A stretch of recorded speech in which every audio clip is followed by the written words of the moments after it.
What kind of a book have I written? I think I tried to create a book which will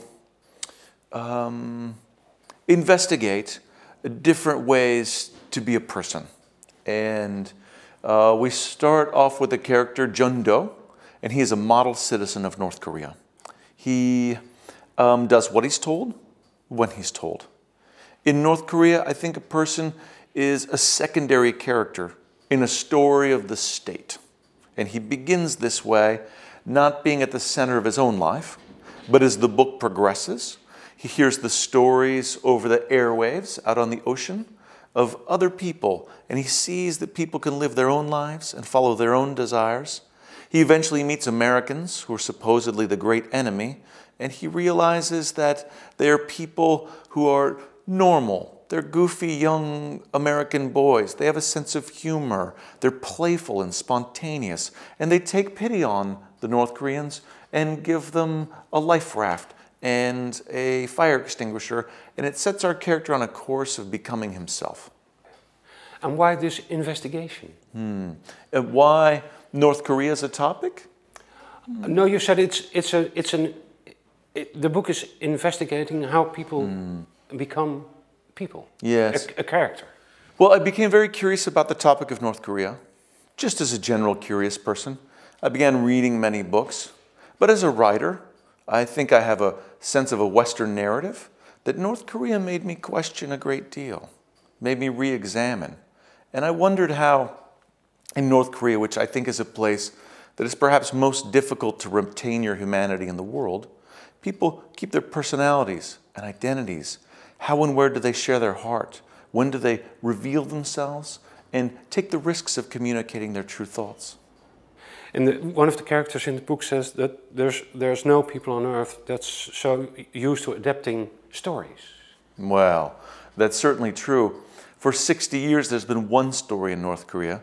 It's the story of the Kim family. Kim Il-sung, the founder, Kim Jong-il, his son, and now his grandson, Kim Jong-un. And they have a story. It's the only story that's legal in that country. And the story is that these three men are benevolent leaders, fatherly figures. They've created a world with nothing to envy, a workers' paradise of universal health care and pure democracy. And there's no alternative to that version. And unless you're willing to imperil yourself and take great risks, which our character does. How did you get in touch with North Korea as a subject? Again, you know, when I write fiction as a writer, I tend to read nonfiction. And I picked up a narrative of a defector, a man named Kang Chol-hwan, and his story was published in the aquariums of Pyongyang. And I had no idea, honestly, that a gulag system like this existed on the earth, let alone one that had been in place for 5 decades. That these prisons held 50,000 people at a time, that whole families went into these prisons, that when you committed an infraction against the state, your parents, brothers, sisters, your wife, your children, all went into prison with you. No sentences, no trials. And I just began to read voluminously on the topic. Without a story even I just began as a reader. And I read books by Bruce Cummings, Bradley K. Martin. I started reading testimonials of defectors online. And what struck you most in the beginning? I'll admit that in the beginning, the figure of Kim Jong-il fascinated me. He was so absurd, he was so crafty, he was so sinister. And I think the question of what happens when you have total power, what happens to your own identity, what do you do with that power, is something we're all curious about. He ends up absurd in the book, like some sort of a comic book hero. Well, you know what? It took me a while before I realized I was actually writing a novel. I started playing with voices of propaganda. I started reading propaganda. I read the North Korean newspaper, the Rodong Sinmun, every morning. Did you plan to write a non-fiction book in the first place? You know, I just became obsessed with the topic, and my mind processes that through fiction. And I began writing sketches and voice pieces, just with no intentions.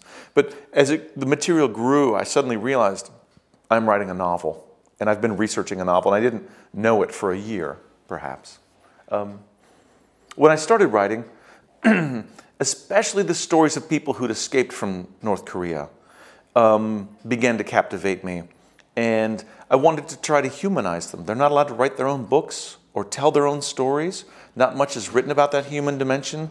And so I wanted to write about real North Koreans on a human level, which meant that I had to leave Kim Jong-il out of the book. So I decided to pay no attention to him.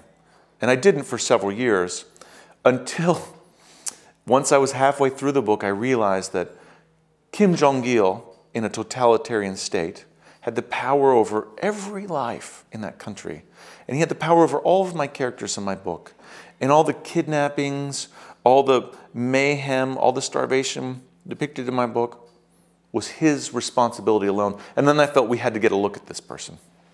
Okay. Is the book telling us that North Korea is the orphan in international politics? Well, you know, the leaders portray themselves as parental figures, as fatherly figures. They're constantly referred to in that way. And yet I believe it is a nation of orphans in some way, that no one truly advocates for them. No one steers them on the right course. No one gives them proper care or oversight in any way. There might be something to the fact that that the nation is an orphan on the world stage, perhaps. I would have to give that some thought. Okay.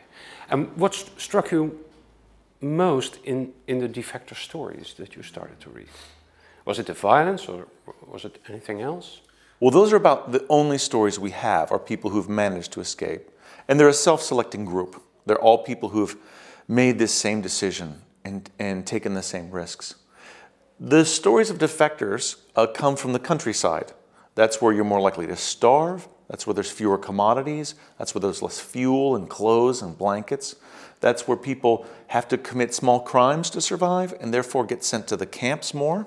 And so people risk their lives to leave from the countryside because they're more likely to die. The mystery there is Pyongyang, where people don't tend to defect because they're relatively more secure, being elites. That's where I had to use a lot more imagination in creating the book. There were much fewer sources. But what struck me in the stories of defectors was the notion that almost every one of them had to make an impossible life choice. I think life choices with irreconcilable repercussions. To relatives? Or? To themselves and to others. I think in the West we like movies and stories and theater about these life moments of difficult choices because we don't have to make them to the same degree. But there to survive, you have to inform on or be informed upon. You're going to lose family members. You're going to have to make choices within families and communities about which side you're on. And those will have forever consequences. And even if you escape, all the people left behind will pay the price.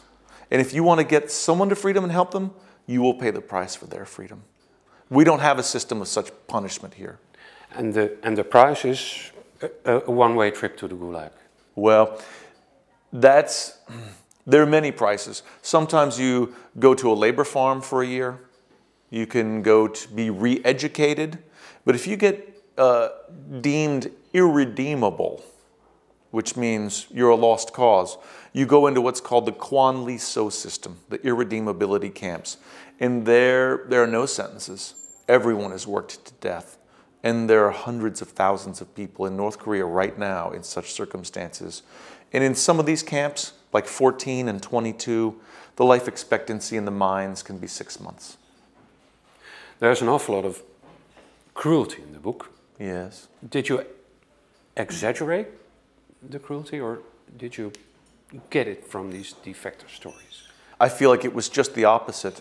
I really tried to capture the lives of normal people, relatively normal people, fishermen, factory workers, soldiers. There's an a movie star, you know, people on all levels of society. But the true absurdity of North Korea lessened the realism. It was very unbelievable, a lot of true things about North Korea. And when I studied the stories of people who'd made it out of gulags, then made it out of North Korea, people like Kang Chol-won or Shin Dong-hook, who made it out of Camp 14, their stories were so grim and so dark and filled with unimaginable hardships, torture, amputation, forced abortion, executions, group punishments. I had to leave that out of the book. Actually, I had to tone down that. I needed to capture the truth of it, but I tried to not physically depict it. You really downscaled the cruelty. I believe so. The cruelty, especially of the labor camps, when you read the stories of the people in there. They work until they die. People die all around them. Disease, pellagra, which is a disease of malnutrition from living just on corn, typhus, the bitter cold of the camps that are high in the mountains, starvation, and of course the disposability of people cutting timber by hand, being crushed by logs, being crushed by cave-ins, being run over by ore carts. And then there's the abuse of the guards. And did you visit North Korea? Were you there? I did briefly. I traveled there in 2007. And what is briefly? A week. A week? Yeah. Okay. When you go to North Korea, you're told when you'll arrive, when you'll leave. When you get there, you're shown what they want you to see. And so it was a very scripted tour. And I was minded the whole time. But after studying propaganda there for several years, you can learn to see through the gauze of the artifice of what they want you to see. And it was still very informative. And what did you do on your trip in North Korea? Well, the North Koreans want hard currency. They want dollars and euros because their money isn't good on the international market. That's why you were allowed to get in. I think that's the only reason they allow people in is to get cash that they can use to buy on the world market. Once you're there, they want to promote the idea that they are a grand, urbane, sophisticated, worldly nation. They whisk you around to museums and statues to project their perspective on the world. For instance, they took me to a museum called the Korean History Museum, and the first exhibit was a skull fragment that they claimed was 4.25 million years old. They told me that it was found on the shores of the Taedong River, and it was the evidence of the oldest humanity in the world. And to prove this, they had big paintings showing early humanity in Korea, and they had a chart showing the diaspora of people spreading from the birthplace of humanity in North Korea through the world. And they showed how people moved up into China, across into the Middle East, up into Europe, finally into Africa, and then down into America. And the last place they went, of course, was South Korea, the last option on Earth. And they told me that all of humanity had come from North Korea, that it was the birthplace of humans, and that therefore everyone in the world was Korean, and that I was Korean. And did you get a chance to talk to ordinary people? It's illegal for a citizen of the DPRK to interact with a foreigner without special training. I knew that going in. And even to... And the special training is? They go through a school. So to meet to learn the scripts, what's okay topics, how to deflect topics. It's completely scripted? Completely. Even the woman who told me about everyone in the world being Korean, she was not a PhD in history. She worked at a museum. She'd learned to memorize a script. And when I asked her questions about this, and I offered a critical view of this, she just repeated what she'd said because she only had a script. That was her only role. She knew nothing about museums or anthropology. And what did this trip bring you? Well, it was a first-hand look at the country itself, which I was trying to depict. So the colors of the buildings, the pavement of the streets, the trees, the wind, the weather, the smells. This was all useful in recreating a credible surface of a country, experiencing firsthand a worldview I'd only read through propaganda was quite powerful. That this wasn't an illusion, an unbelievable illusion, that this had been digested by an entire nation and that there was no other story was important. But walking among the streets of Pyongyang, moving through thousands of people, the streets are quite wide, though there are few vehicles, and people move in great fast-moving throngs. As I would walk among them, I think I looked quite different from them. Instead of being curious, which all people are, and instead of taking an intellectual interest, in which all people do, including them, they seemed to not even see me. And Peter, they didn't look at me and look away. They didn't even look. It was like I was see-through, like I was made of glass. And there I understood the degree to which the self-censorship had been absorbed by every person. That to take a risk in being perceived, to take an interest in something unauthorized, had been wholly digested and become part of these people. Is literature existing in North Korea anyway? Well, this is a good question. Much of North Korea is a mystery, which is why I think this is a great topic for literary fiction, because it can fill in those human voids in a way that nonfiction can't. I think it's the one tool that can access this place right now. And that access needs to come from the outside, because we don't have evidence that people have an underground literary scene. We don't have a novel that has made it out of that country, a novel that we would think of, one that questions society, that plumbs the human condition, that examines relationships and the self. We don't have evidence of one.